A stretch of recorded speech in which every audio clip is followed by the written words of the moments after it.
మనల్ని చూసి ఓర్వలేని వాళ్ళు చాలామంది ఉంటారు. కానీ మన ప్రయాణం ఆపకూడదు. ఒక పాము ఒక తుమ్మెద వెంట పడుతూ ఉంటుంది. తుమ్మెద అంటే లైట్ పురుగు. అది ఇలా మెరుస్తూ ఉంటుంది చూడు ఆ పురుగు. అలా వెంట పడుతున్న పాముని చూసి ఒకరోజు తుమ్మెద అడుగుతుంది. "ఏంటి ప్రతిరోజు నా వెంట పడుతున్నావు? ఎందుకు? నేను నీకు ఫ్రెండును కాదు, శత్రువుని కాదు, బంధువుని కాదు. నీకు నేనేమి అన్యాయము చేయలేదు. మరి నా వెంట ఎందుకు పడుతున్నావు?" అంటుంది. "నిన్ను తినడానికి" అంటుంది.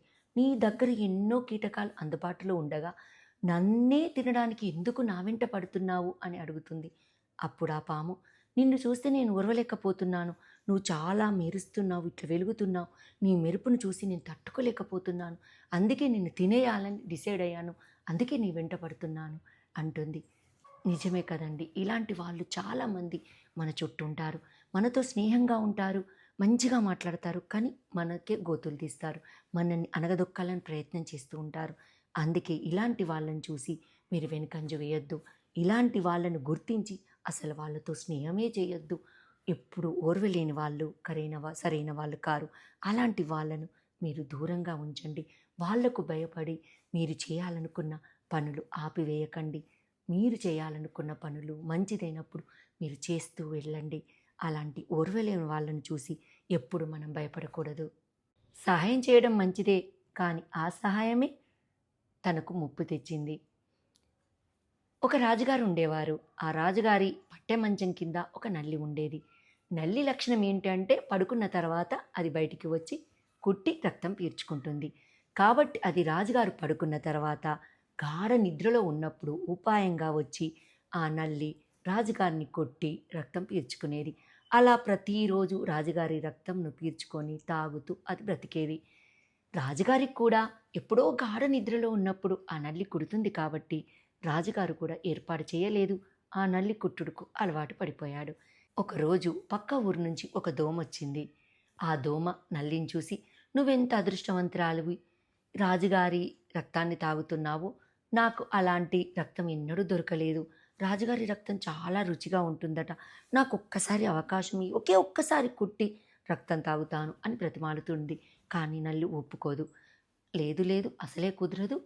మళ్ళీ రాజుగారి ఏర్పాటు చేస్తే కోపం వస్తుంది. నేను నిన్ను కుట్టనివ్వను" అంటుంది. "ఒకే ఒక్కసారి తాగుతాను. అబ్బా! రాజుగారి రక్తం రుచి చూడాలని ఉంది" అంటూ బ్రతిమాడుతూ ఆఖరికి పొగడ్తలతో దోమను ముంచెత్తుతుంది. "నువ్వు రాజుగారి రక్తం తాగావు, ఎంత అదృష్టవంతునివి. అలాంటి అవకాశం ఎవరికొస్తుంది? నాలాంటి వాళ్ళకు చూడు ఎంత బ్రతిమాలినా వస్తలేదు" అంటూ ఇలా పొగడ్తలలో ముంచెత్తింది. ఇక దోమ మాటలకు విన్న నల్లి, "సరే, ఒకే ఒక్కసారి తాగు. నీకు అవకాశం ఇస్తాను. కానీ జాగ్రత్త, రాజుగారు పడుకున్న తర్వాత వెళ్ళి మాత్రమే తాగు" అంటూ కొన్ని జాగ్రత్తలు చెప్పి దోమను పంపుతుంది. ఆ దోమకు తొందర ఎక్కువ. రాజుగారు పడుకునేగాక దానికి ఓపికుండదు. అది కుట్టి రక్తం తాగుతుంది. అక్కడితో ఊకుంటుందా?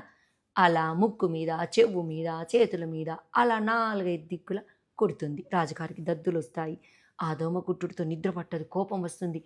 భటులను పిలిచి కేకలేస్తాడు. "నాకేదో కుడుతుంది. ఈ పట్టె మంచంకేముందో చూడండి" అంటూ కోపానికొస్తాడు. వెంటనే ఆ భటులు ఆ పట్టె మంచంను ఉల్టా చేస్తారు. అప్పుడు కొడుతూ ఉంటారు. అప్పుడు వాళ్ళకు నల్లి కనబడుతుంది. ఆ నల్లిని చంపేస్తారు. పాపం చూసావా? ఆ దోమనేమో ఆ కేకలకు ఎగిరిపోయింది. పాపం నల్లేమో దొరికింది. ప్రాణాలు కోల్పోయింది. మన చుట్టూ సహాయం చేయమనే వాళ్ళు ఉంటారు. వాళ్ళు ఎలాంటి వాళ్ళు? మనం సహాయం చేస్తే వాళ్ళు నిలబెట్టుకుంటారా లేదా? వాళ్ళ సంస్కారం ఎలా ఉంది? వాళ్ళ తెలివితేటలు ఎలా ఉన్నాయి? అని తెలుసుకొని సహాయం చేయాలి. మనం ఎంతోమంది మాటలు వింటూ ఉంటాం. వాళ్ళకు సహాయం చేసి మునిగిపోయాడు అని. అలాంటి పరిస్థితి తెచ్చుకోకూడదు. సహాయం చేయడం మంచిదే. కానీ ఆ సహాయానికి వాళ్ళకు అర్హత ఉందా? లేదా? వాటిని వాళ్ళు నిలబెట్టుకుంటారా? అన్ని గమనించి సహాయం చేయండి.